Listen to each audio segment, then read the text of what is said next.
Welcome to a new edition of the Neon Jazz Interview Series with German jazz pianist and composer Johanna. We caught up with her in mid-April 2020 to talk about the emerging COVID-19 world and her history in music. She started taking classical piano lessons at the age of 7 and quickly developed her own clearly structured sound. It's a great story. Enjoy. How you doing over there in Germany? Yeah, pretty good actually. I mean, it's not as worse as in the US, I think. I mean, the hospitals are still, they're not super crowded yet, and I think they can handle it quite well, but it sucks, of course. Well, hey, thanks for taking a minute out Sure. to talk about the new album and your life and music. So talk to me. You got a new album coming out. Give me an idea of the new material and just kind of releasing it during this uncertain time on the planet. Yeah, sure. Yeah, when I recorded it, of course, nobody could have foreseen the circumstances right now. And the release was planned for April 24th, so it's in about 1.5 weeks. And yes, but the release date is fixed, and it's all gonna work out, I think, somehow. And people are gonna take note of it during their home office or their quarantine, and I hope it's going to be fine, of course. But the album concept is kind of unusual, I guess. I took material of the German composer Robert Schumann. He was a romantic composer in the 19th century, and he composed mainly piano music, but also some orchestral works, but I'm improvising on some of his piano works.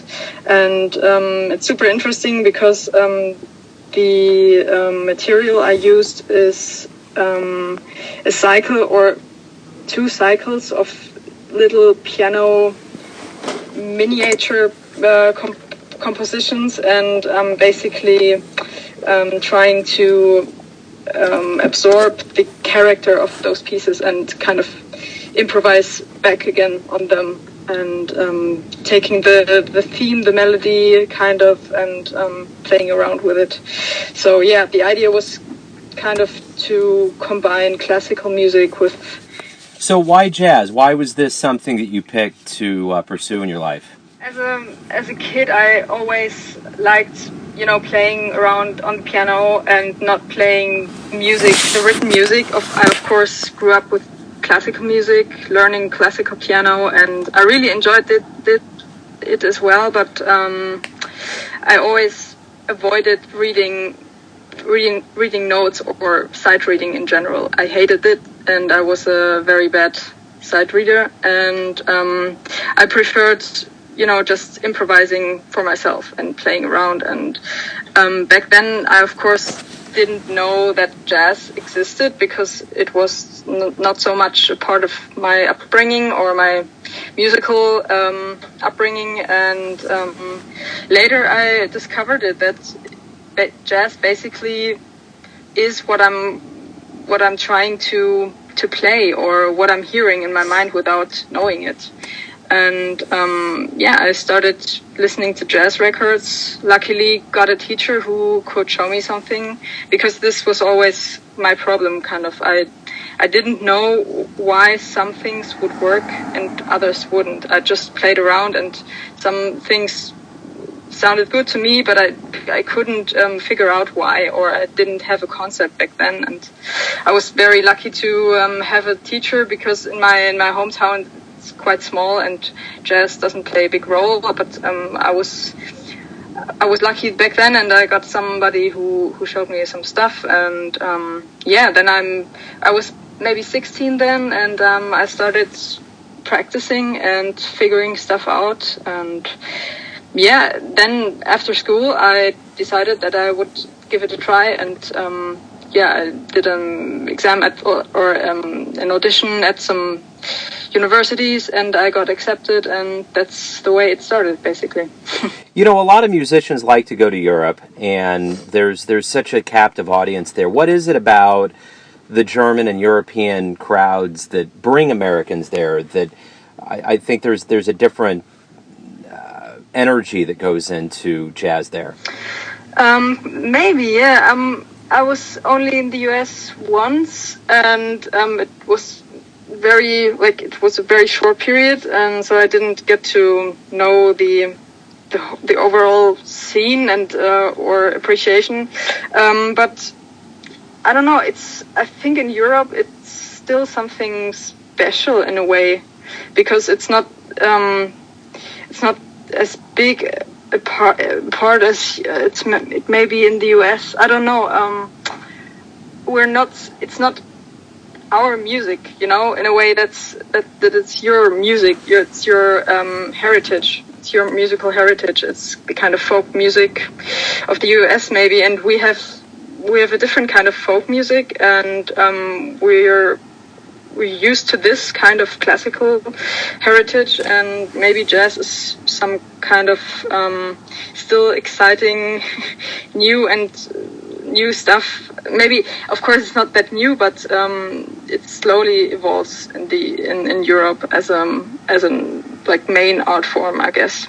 I don't know. Yeah. I've never thought about this. No, much. That makes sense. That totally makes sense.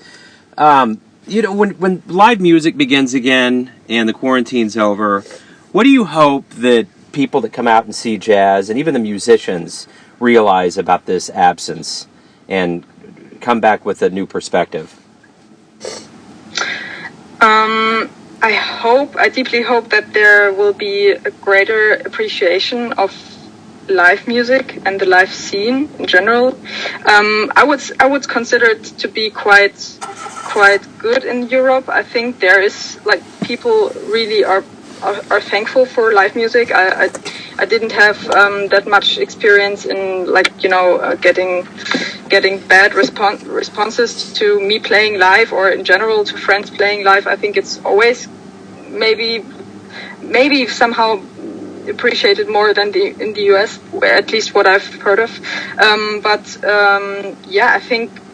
I hope that people are kind of feeling this hunger for cultural things and concerts and live music in general, that they notice now how much it means to them, and how much it means to society, and how what a big part it actually is to living a happy life, maybe.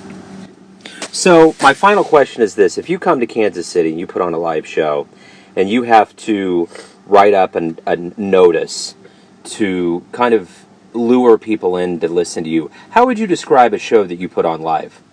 Due to the fact that I'm improvising on stage, every concert is going to be different. There's no two concerts alike, and maybe the concept, especially like the new Schumann album, is with this concept that I'm having a topic I'm improvising on, or the pieces are more or less the same as a basis, but what actually happens is, of course, always different, and that makes it super interesting and super exciting for me, and also for the audience, I guess. And it's a journey, and the audience is a part of it, of my journey. Good. There. I like it. Hey, thank you for agreeing to speak with me here at Neon Jazz. I'm looking forward to introducing your music to my audience, especially during this time of COVID-19 and uncertainty. It's great to have your voice out here to talk about the music. I appreciate it. Yeah, thank you so much, Joe. Thanks for listening and tuning in to another Neon Jazz interview. We give you a bit of insight into the finest players in Germany, America, and spots all over the world, giving fans all that jazz. And thanks to Johanna for her time, music, and story. If you want to hear more interviews, go to Famous Interviews with Joe Domino in the iTunes Store. Visit neonjazz at youtube.com, and for everything Neon Jazz all the time, go to the neonjazz.blogspot.com. Until next time, enjoy the jazz, my friends.